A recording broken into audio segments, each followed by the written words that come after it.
US real estate property prices keeps on going up, especially in Florida. Okay, so now we're going to be talking about property prices in the United States.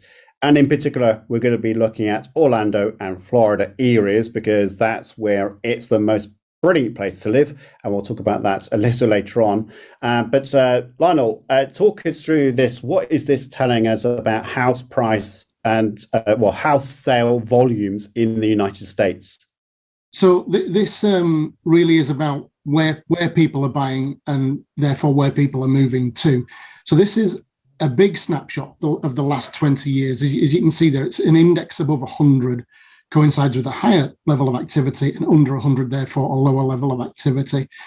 So we're seeing the South. If you look at the South, in order, obviously Florida is a major part of that South, up 27.2 since 2001, and down 4.4% month over month, but most places are. If you then look at everywhere else in the states, Midwest, Northeast, and West, they're down. Midwest only by a fraction, Northeast a lot, and the West a lot. And those Northeast and West numbers kind of tally with where we're seeing people moving to Florida and Central Florida from. So that's a good precursor to what are the housing stats in Central Florida then. I mean, that's an interesting snapshot in itself because, John, you and I talked about what's going on with California. High tax rates over in California, great place to live, but actually very expensive to live now. People flocking over to Florida. Are you seeing a lot more of that? Absolutely, yeah. I think not just from California, but other areas in the states where there are state taxes, which tend to have higher costs of living. So pretty much anywhere where there's a higher cost of living, we're seeing an influx down in Florida, particularly because they don't have things like state taxes. So there, it's deemed to be a cheaper place to live, and I think you've got the climate, which is pretty pleasant as well. And I think, that just endorses all of the stats that are on there. We're definitely seeing increasing activity in Florida from out of state. I don't want to use the word COVID kind of so freely on this kind of show, but I think there's got to be an indication of COVID and people. We talked just before this show about remote working. Is there an impact whereby people are saying, well, actually, I can now enjoy the sun in Florida and still work in my kind of virtual office in New York? Well, they don't see any of that at all. Yeah, when they don't have to spend an hour every morning digging themselves out of snow just to go on a maybe an hour commute to get into work. You don't often see that, never see that in Florida. So that for me is a huge attraction. And with COVID, you get you've had more people now with the ability to work remotely, and if they're going to work remotely, they may as well work remotely in a nice climate. No, interesting point. Lionel, over to you, because this graph is stunning in terms of colors and what it says. Take it away. What is this telling us? Yeah, so this is the Orlando MLS. So this is the counties in and around Orlando only. And this is updated every month by the Orlando Realtors Association. So what we're seeing is a lot of data on this. So let's just have a look at each one. So we're looking at active listings up 1%, fantastic, but down 30% since last year. So even though we've talked about this could be a great time to sell, it's weird to me that we're not seeing the inventory rise anywhere close to where I thought it would rise to, with prices where they are at the moment. We're getting to historic highs right now. It's taken us a long time to recover from 2008, but we're up there now. And I guess it's because people are wary. If they're selling, then they have to buy. If they're moving up, then it's going to cost them more money because it is a very, very hot market right now. So I think that's what might be holding people back. In the vacation home scenario, unless you're trading up from, say, a 4-bedroom or a 5-bedroom to a 6-bedroom or a 7-bedroom, or moving from one community with very few amenities to a community with a lot more amenities, this just simply doesn't apply. And I've seen that very rarely, where somebody with a vacation home sells it and moves up. I've seen people buy more than one, but selling to buy not so many. But I don't get it. I really don't get it. And there's nothing out there in the media that gives an explanation as to why this is happening properly.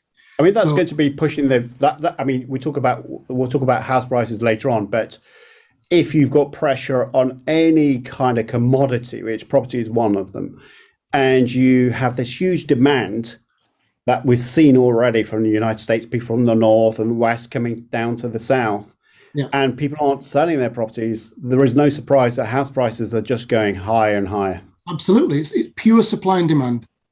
And that's what it is. And people from the north or from California usually are selling a property which is way more than it is in Orlando. And that's another reason people keep coming to Orlando. As of early last year, it was 1,100 people a week moving into a net migration into Central Florida, 1,100 a week. Builders simply can't keep up with demand, and nor can resales. And whilst there's this dearth of active listings, prices will keep going up. Now, we will talk about the impact of increase in mortgage rates, inflationary impacts. How is that going to tally with the increase of 19%? We see average sales price up there 19% and 3% in February. That's not going to keep happening.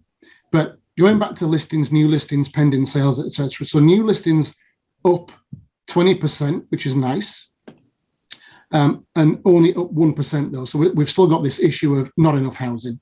Pending sales up 15%, but while we've got active listings as low as they are, it kind of doesn't matter. 15% of not a big number can change things dramatically. If that number was 50,000, it wouldn't be such a dramatic number. And then down 8% from March last year. So nothing great is happening in terms of the buyer. If you're a buyer, none of this is great, I have to say. So if we move down to ADOM, active days on market, so that's from hitting the MLS, being marketed, to being under contract, 19 days. I mean, that is just incredibly low. And that means a heck of a lot of people coming up with cash, a heck of a lot of people waiving appraisals, waiving inspections. They just want the house. They want the house. And there's so many cash buyers, even like if that's an investor, a massive investor, or an individual moving from the north or from the west where they're getting a lot more bang for their buck here, paying in cash. They're driving the market. People who need mortgages are kind of playing second fiddle, it's a horrible place to be. And then people trying to get on the property ladder, youngsters here are finding it very difficult. I mean, we can talk about FHA loans, we can talk about VA loans, but just the raw picture here is one of a huge seller's market and not a great picture for buyers right now. I mean, we talk about average sales price. I'm just nodding myself over to that because that's an interesting number itself, that house prices have gone up 19% from last year.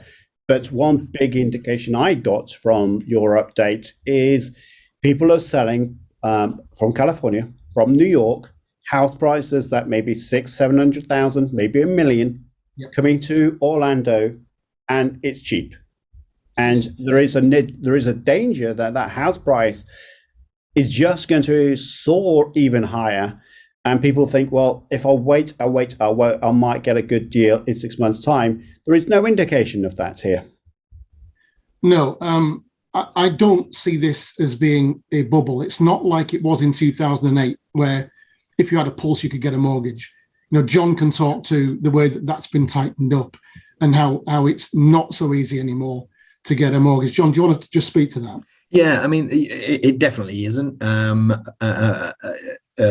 It is more of a problem for first-time buyers, investors, anybody literally that needs a mortgage, because that they are being squeezed by the cash buyers. The cash buyers are offering more than the asking price, and there's typically 3-4 cash buyers per property, usually. So I'm pre-qualifying clients for mortgages, and they're not getting a look in because they then offer higher than the asking price by too much, because the property is going to be appraised. And if the property is appraised at the asking price, then they're not going to get the loan anyway. So, when you're competing with people with cash who are offering 10, 15, 20% over the cash, over the asking price, it's very difficult. I can pre-qualify as many mortgages as I like, but it's a different thing altogether getting a seller to accept an offer for a client that needs a mortgage, even with a reasonable size down payment, versus cash. And that's the biggest problem. Those guys are being squeezed very tight, and it's a very, very difficult market for them right now. Are you seeing that, John, I'm just trying to, because this is the 425,000, which is the average price. But if we talk about start homes, 200,000, the average 425 versus $1 million property, are you still seeing that scenario you just described in each of those three price brackets? I don't think there's any discrepancy. I think there's across the board. Really? Right. You will find cash buyers at pretty much every price.